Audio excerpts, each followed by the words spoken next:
sāk kustīt.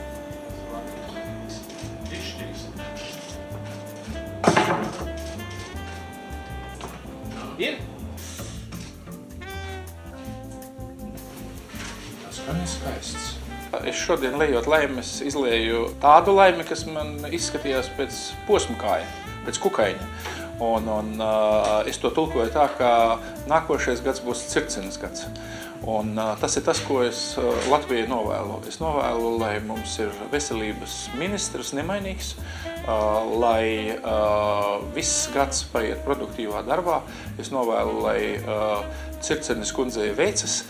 Mēs esam laimīgā situācijā, ka mums veselības aprūpē trūks naudas.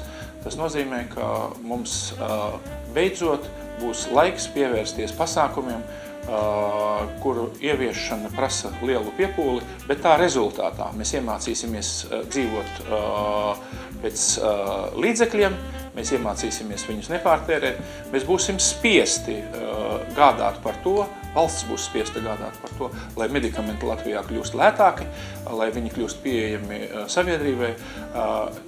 Pretējā gadījumā mēs nenoturēsimies inflācijas rāmjos, mēs nenoturēsimies savādāk 2,5%.